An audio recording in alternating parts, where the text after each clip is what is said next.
स्वागत है। आज हम लोग बात करेंगे हिंदी की बहुत ही महत्वपूर्ण टॉपिक शब्द रचना के बारे में। ठीक है, तो समय को बचाते हुए आइए चलते हुए टॉपिक की बात करते हैं। तो आपसे क्वेश्चन कुछ है कि शब्द के कितनी भेद होते हैं, क्योंकि शब्द क्या है, कैसे बनता है, ये तो पहले बता चुके हैं हम। ठीक है, अब देखिए कि शब्द के भेद बताइए। तो शब्द के मुख्यतः दो भेद होते हैं, एक को बोलते हैं हम लोग सार्थक शब्द और एक को बोलते हैं हम लोग निरर्थक शब्द। तो अब पूछेंगे सर जी कि सार्थक शब्द क्या होता है और निरर्थक शब्द क्या होता है। तो सार्थक शब्द का मतलब होता है जिसका अपना कुछ अर्थ हो, और निरर्थक शब्द का मतलब होता है जिसका अपना कोई अर्थ ही ना हो।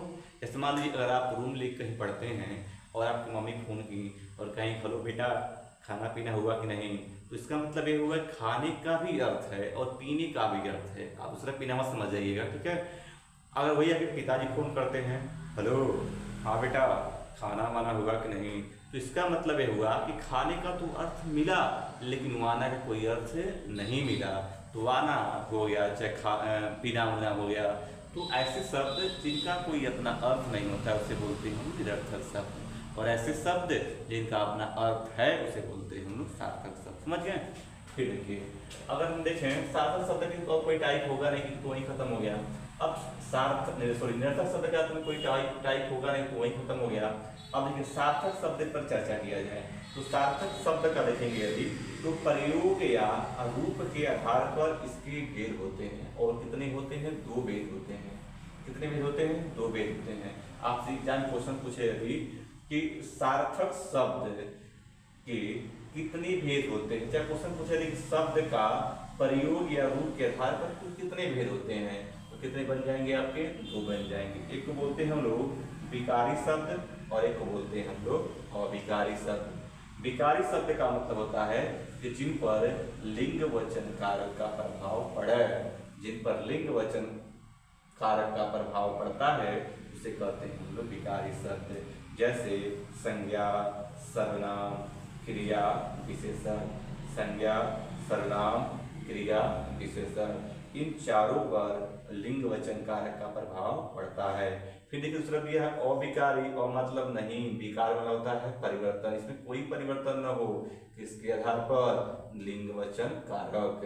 तो क्रिया, विशेषण, समुच्चय बोधक, संबंध बोधक और विस्मयादि बोधक, ये सब क्या बन जाएंगे, अविकारी शब्द बन जाएंगे।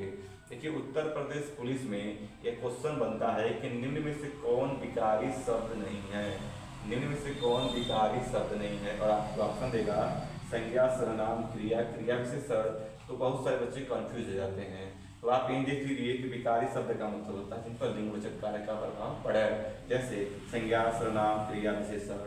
और अविकारी का मतलब होता है जिन पर लिंग वचन कारक का कोई प्रभाव न पड़े, जैसे क्रिया विशेषण, समुच्चय बोधक, संबंध बोधक और विस्मयादि बोधक। फिर क्वेश्चन पूछे यदि कि रचना या बनावट के आधार पर शब्द के कुल कितने भेद होते हैं। रचना या बनावट के आधार पर शब्द के कुल कितने भेद होते हैं, तो एक बनता है आपका रूढ़ शब्द, और दूसरा बनता है यौगिक शब्द, तीसरा बनता है आपका युग्म शब्द। ठीक है, क्वेश्चन बनता है एग्जामों में। ठीक है, तो रूढ़ शब्द का मतलब ये होता है कि जिनको तोड़ने पर ना कोई अर्थ ना निकला है, कोई अर्थ ही नहीं निकला। समझ लो कान, नाक, बैल, आदमी, कोई अर्थ निकलेगा क्या, नहीं निकलेगा। क्या हम बैल को और तोड़ सकते हैं क्या, नहीं तोड़ सकते। गधा तोड़ सकते हैं क्या, नहीं तोड़ सकते। एक कुर्सी, मेज, पानी, व्हाइटनर, इस सारी चीज़ों का एक ही अर्थ है अपना, केवल इसको तोड़ नहीं सकते क्योंकि ये अकेले शब्द से बने हुए हैं। तो ऐसे शब्द जिनको तोड़ नहीं सकते हम लोग उसे बोलते हैं रूढ़ शब्द। जैसे एग्जाम्पल में कान, नाक, ठीक है, मेज, कुर्सी, ये सब क्या बन जाएंगे आपका रूढ़ शब्द। ठीक, यौगिक शब्द का मतलब होता है जो दो शब्दों से मिलकर के बने हों और दोनों का अपना अपना अर्थ हो। जो यौगिक का मतलब होता है जो दो शब्दों से मिलकर बने हों और दोनों का अपना अपना अर्थ है। क्योंकि यौगिक दिया है, यौगिक का मतलब होता है जोड़ना। जैसे एग्जाम्पल में आ जाए पुस्तकालय, पुस्तकालय, और पुस्तकालय का मतलब होता है पुस्तक, घरालय, पुस्तक मतलब बुक, और आलय का मतलब होता है घर, यानी किताबों का घर। ठीक है ना। ऐसे बहुत सारे क्वेश्चन बन जाते हैं आपके, जो पूछता है निम्न में से कौन यौगिक शब्द है, तो आपको ऐसे पहचान कर लीजिएगा और शब्दों को तोड़िएगा, टूटिएगा, दोनों का अपना अपना अर्थ होगा, तो क्या बन जाएगा आपका यौगिक शब्द। फिर बनता है क्वेश्चन कि यौगिक शब्द किसे कहते हैं। यौगिक का मतलब होता है वो दो शब्दों से मिलकर बनते तो हैं, लेकिन वो दोनों शब्दों का अपना कोई अर्थ न होकर के किसी को कोई तीसरा अर्थ निकलता है, उसे बोलते हैं हम लोग यौगिक शब्द। जैसे आ जाए लंबोदर, इस लंबोदर में लंबा है उधर जिसका, अर्थात होना चाहिए इसका पेट बड़ा है ना, लेकिन यहाँ पर किसका हम बात करते हैं, श्री गणेश जी के बारे में। आज आपका गिरिधर, गिरि को धारण करने वाला, पर्वत को उठाने वाला, अर्थात कौन, आपके आ जाएंगे श्री कृष्ण जी। तो आप समझ देख नहीं, तो लंबोदर का मतलब होता है गणेश जी और गिरिधर का मतलब होता है आपका कृष्ण जी। के साथ क्या बन जाएंगे आपके योग शब्द, क्या बन जाएगा आपका योग शब्द। फिर ये क्वेश्चन पूछता है उत्पत्ति के आधार पर शब्द के कितने भेद होते हैं। देखो होता है तत्सम, तद्भव, देशज, विदेशज। तत्सम का मतलब होता है जो संस्कृत के ऐसे शब्द जो ज्यों का त्यों बिना परिवर्तन के हिंदी में भी प्रयोग किए जाते हैं, ठीक है।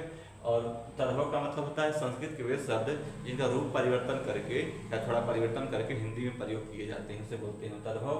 और देशज का मतलब होता है जिनका जन्म अपने देश में हुआ हो, और विदेशज का मतलब होता है जिनका जन्म विदेशी भाषाओं से हुआ हो, चाहे विदेशी भाषा से भारत में आए हों, ठीक। फिर देखिए तो अब हम पढ़ेंगे हम लोग संज्ञा के बारे में।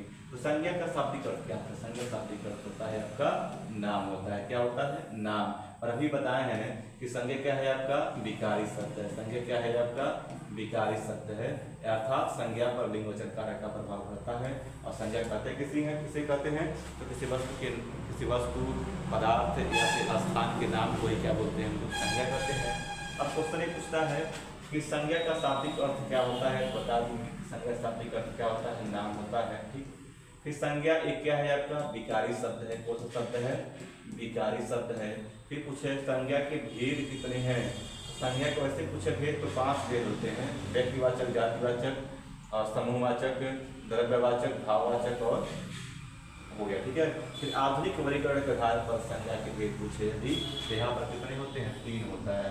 कौन होता है, पहला होता है आपका व्यक्तिवाचक संज्ञा, व्यक्तिवाचक संज्ञा। दूसरा होता है आपका जातिवाचक संज्ञा, जातिवाचक संज्ञा। और तीसरा होता है आपका भाववाचक संज्ञा। क्या होता है आपका भाववाचक संज्ञा। और जो 2 बच गया आपका समूहवाचक और द्रव्यवाचक, इसी में आ जाता है आपका समूहवाचक और एक आ जाता है आपका द्रव्यवाचक, ठीक है। एक क्वेश्चन पूछे यदि रचना बनावट के आधार पर संज्ञा के कितने भेद होते हैं, ये भी 3 होते हैं। एक होता है आपका रूढ़ संज्ञा और एक होता है आपका यौगिक संज्ञा, जो पढ़ चुके हैं हम लोग शब्द के बारे में। और एक होता है आपका रूढ़ संज्ञा, तो इसको बताना है नहीं कि जो बताया सब वही है, ठीक है। अब फिर बता दे रहे हैं कि अगर क्वेश्चन पूछेगा कि संज्ञा के कितने भेद होते हैं, तो वैसे कुछ नॉर्मली तो 5 होते हैं। और पूछे क्वेश्चन की आधुनिक वर्गीकरण के आधार पर संज्ञा के भेद बताइए, तो कितने हो जाएंगे आपके 3 हो जाएंगे, ठीक है। फिर देखिए पहला है आपका व्यक्तिवाचक संज्ञा, जातिवाचक संज्ञा, भाववाचक संज्ञा, समूहवाचक संज्ञा और द्रव्यवाचक संज्ञा। व्यक्तिवाचक संज्ञा का मतलब होता है जिससे किसी एक वस्तु, एक व्यक्ति या एक पदार्थ का ही बोध हो, उसे बोलते हैं व्यक्तिवाचक संज्ञा। जैसे मान लीजिए आ जाए कि गंगा नदी है ना। अब गंगा नदी भारत में तो एक ही है कि 2 है, एक ही है ना, एक ही है। आ जाए राम नाम क्या है, एक ही है, तो राम क्या बन जाएंगे आपके व्यक्तिवाचक संज्ञा बन जाएंगे। सीता आज क्या बन जाएगा, व्यक्तिवाचक संज्ञा। अच्छा देखिए हिमालय पर्वत आ जाए तब क्या बन जाएगा, हिमालय पर्वत दुनिया में एक ही है कि नहीं, सही बात है कि नहीं बताइए, तो क्या बन जाएगा आपका व्यक्तिवाचक संज्ञा बन जाएगा, ठीक है। और कुछ बताइए मुंबई शहर तो दुनिया में और कोई है क्या, नहीं ना, मुंबई क्या बन जाएगा आपका व्यक्तिवाचक संज्ञा बन जाएगा। भारत क्या बन जाएगा आपका व्यक्तिवाचक, पाकिस्तान क्या बन जाएगा व्यक्तिवाचक। और अभी शेख हसीना जुल्फों वाले जो है आपकी बांग्लादेश को क्या बन जाएंगे आपकी व्यक्तिवाचक, ठीक है। फिर देखिए अगर क्वेश्चन पूछेंगे कि जातिवाचक संज्ञा किसे कहते हैं, तो जो अपने संपूर्ण जाति का बोध रहा है, जो अपने संपूर्ण जाति का बोध कराता है, क्या बोलते हैं हम लोग जातिवाचक संज्ञा बोलते हैं। क्या बोलते हैं हम लोग जातिवाचक संज्ञा बोलते हैं, जातिवाचक संज्ञा।